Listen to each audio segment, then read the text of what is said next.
is my knitting and sewing YouTube channel, and today I wanted to talk a little more about my fall knitting plans.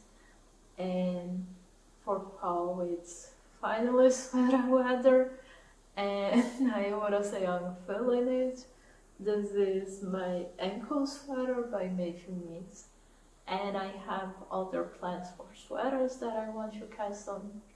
Additionally, I want to start working at some accessories like hats, and I have some visions in relation, very broadly in relation to some things that I wanted to work. So starting by the sweaters, I have already cast on the first one that I'm planning to make, or that I'm making. And this is the Aros sweater by PetiteKnit. The Aros sweater is a saddle shoulder construction with a stripe design.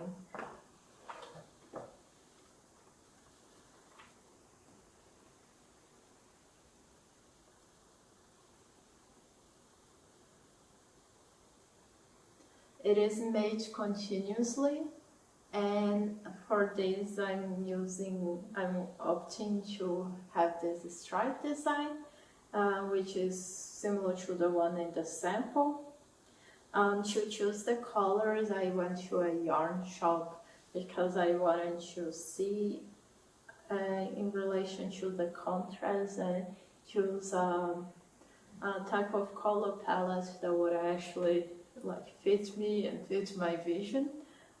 I was looking at Pinterest for some color inspirations, and I saw one, and I really wanted one actually with a purple and an orange shade. I was kind of envisioning that, so I just searched for purple and orange color palettes. And I found one that additionally to those two colors had a darker blue shade and a very light yellow. So I went to the yarn shop about 1 hour from my home trying to fill this gap. And to the main color, I got some Fil Colana Vita, and I got those 4 colors.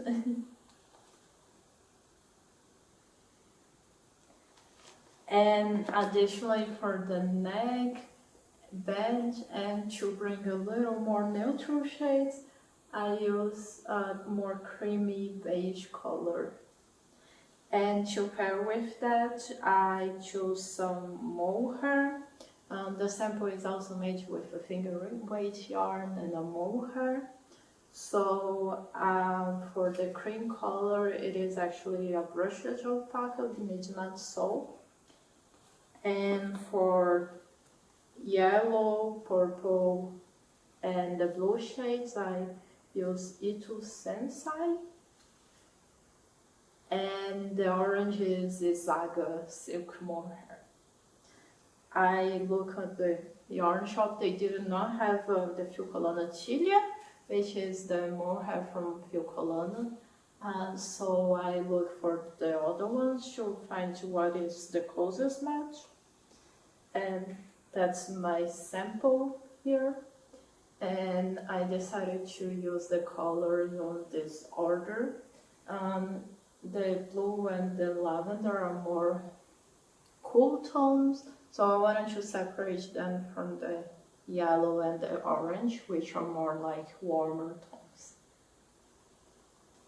This is the only project that I have casted on for now, and I think the only one that I have a specially designated yarn for.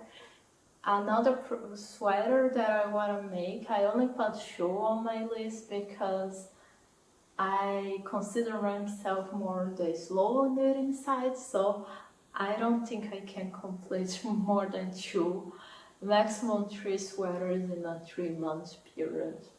So one that I want to make is the Permafrost sweater by StrickDesign. On Ravelry, the sample is knitted in a creamy um, in a creamy brownish alpaca clay yarn. But on her book, which I have here, in the German version, the sample is knitted with white clay yarn, and that's pretty much what I'm envisioning. I saw that was launched in the beginning of the year from my favorite things knitwear, a sweater number 24, which is also made with boucle yarn. I think she uses mohair boucle instead of alpaca boucle. And while I like the design, I think I prefer the Witre one. I like the neck shaping of that, and also the arms and the overall fit. So that's a project that I was actually planning to do even like in January when I got this book. It's one of my favorite projects in this book, but I still didn't get to make. I still don't have yarn for that. I will probably use the drops alpaca boucle, which is one of the yarns recommended for that.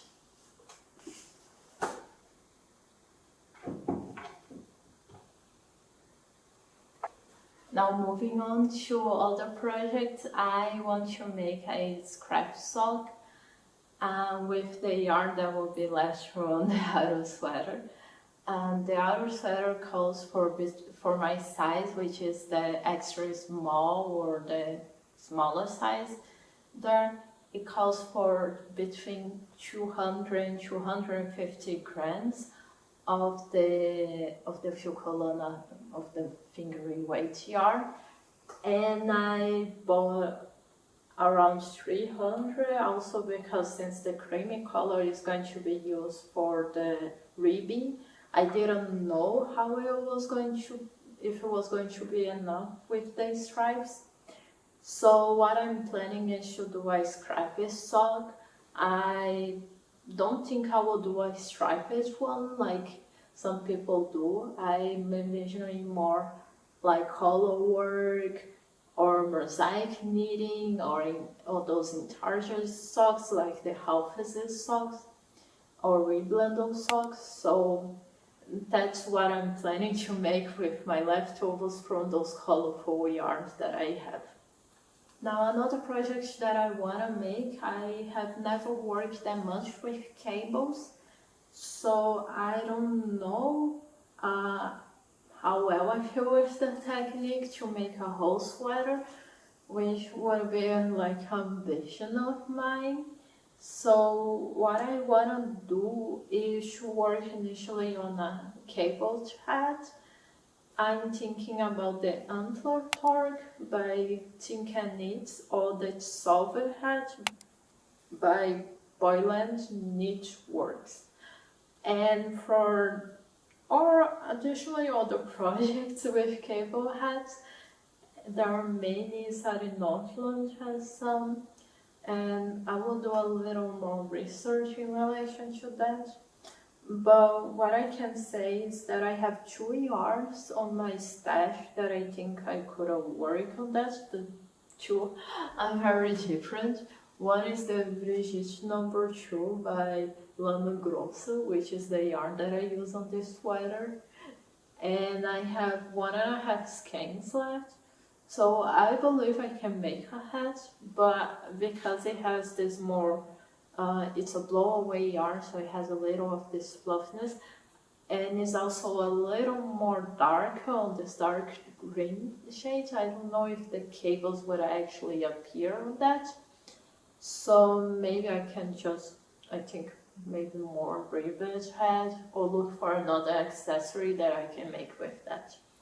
Another option that I have also in my stash, I have 4 balls left of that, is the Bergint by Sandnes yarn.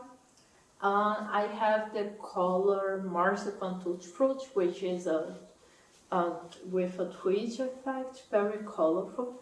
I really like this. I'm not a very neutral shade knitter, so for me I always need something a little more playful with the white yarn for the Permafrost sweater to be a boucle yarn, or here to be a tweed effect. So I think this would look very nice in a cable hat. I think this slight switch would give a very nice effect. So I think the most likely is that I'm going to use that. Additionally, I can also buy 2 or 3 skeins of some yarn that I wanted to try out and do the hat. But as I told you, this is more like an overall plan. So I will see how it is. I'm going to, at this moment, prioritize more my sweaters. Another plan that I have, which is inspired by Enkel for knitting traditions, is to make a Slipover vest.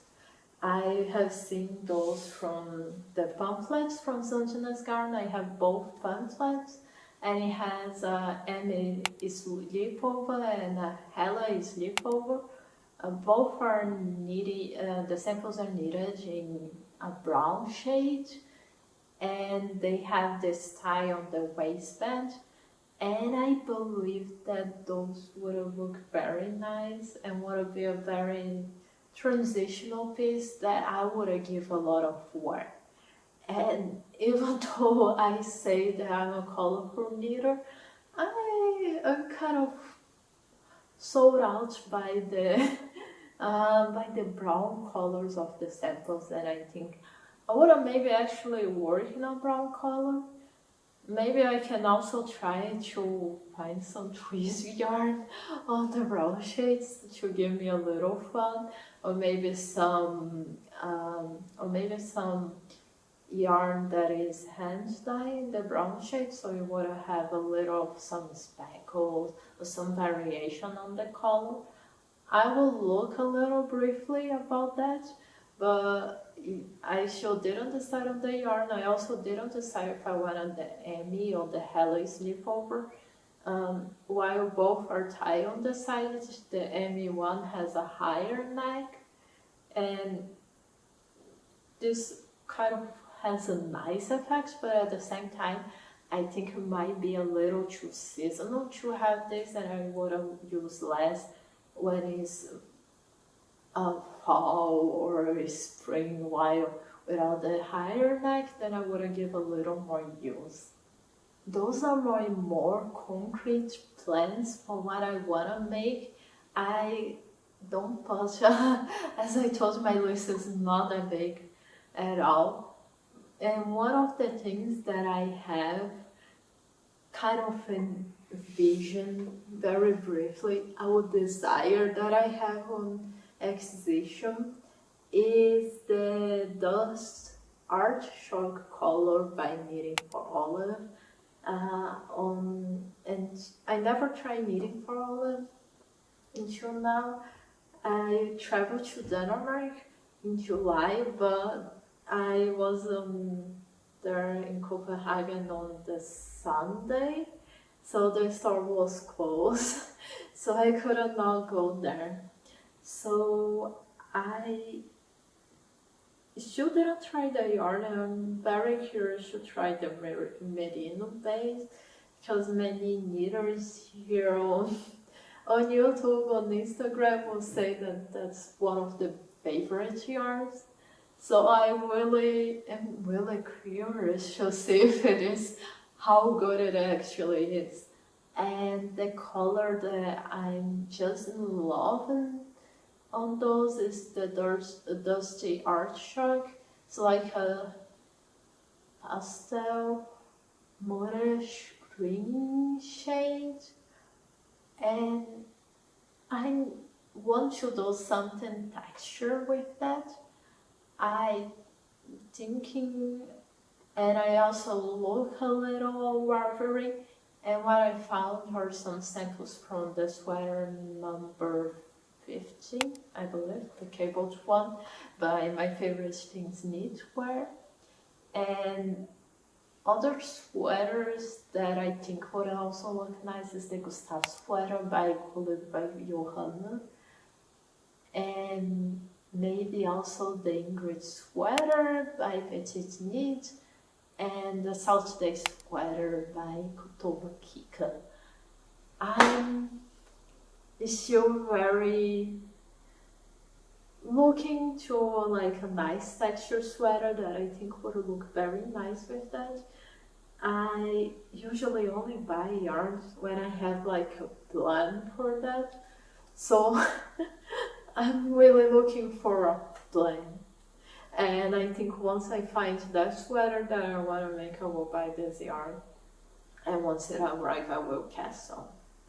So maybe this will be something more for the late, fall, or even something that I might postpone to winter.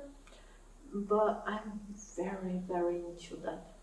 And to finalize my fall knitting plans, I talk a little about my more concrete plans, a color that I want to try, and I like to have knitting books. I always reference a lot from them, and there are some 3 books that were launched this year that I have my eyes on. I don't know if I will buy them already on fall, maybe one of them I will, and the other ones I will gift myself or ask for a gift on Christmas. And my options are the second book from Witre Design. I really like this first book. I think her designs are very nice. Her instructions can feel sometimes a little dry, especially when you compare with other more Nordic, Scandinavian designers.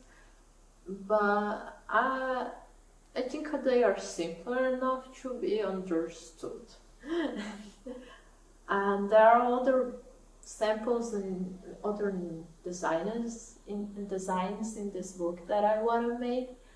And there are also on her newest book, there are some that I think are very, very nice. And that I want to check it out.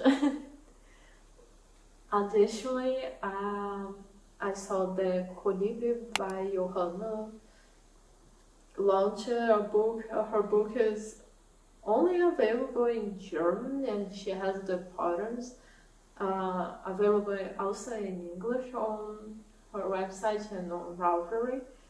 And I really like her style. I still didn't work with one of her patterns, but I like how she uses colors and how she incorporates some techniques into her knitwear, and that's the main reason why I would like to buy this book. And another one is the Texture-Knits by Paula Pereira.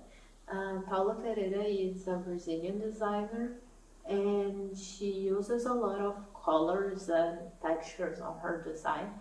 I use a lot of colors and I want to get a little more into textures, so I think this is a very good book that I could try.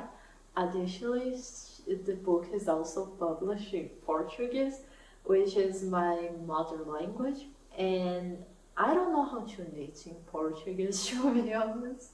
I learned how to knit with the internet, so the terms that I know are the English ones, and because I live in Germany, I have some books in German, because they translate many of the books to German, so it's quite easy to find. And I'm familiar with the terms in English and in German. I'm not familiar with the knitting terms in Portuguese, so I would have really liked to have this book in Portuguese so I can learn how to knit in my mother language. So those are my fall knitting plans. I believe that I can get to start at least casting on most of those projects. It's not that much of a big list, but it's a list of projects that I would really be interested in. I would like to know what are your knitting plans? Does it has any of those patterns that you would be also interested in making? Or if there is anything different that you want to try this fall? Do you also feel like sweater weather and you feel like this need of making more sweaters? Thank you very much for staying until here. I am currently on a journey to make my own knitting and sewing clothes, and I'm also making a fall sewing plans. If you want to watch it, it will be launched in about 1 week. Additionally, I have other videos here on the videos planned. And thank you very much. And I see you in the next one. Bye.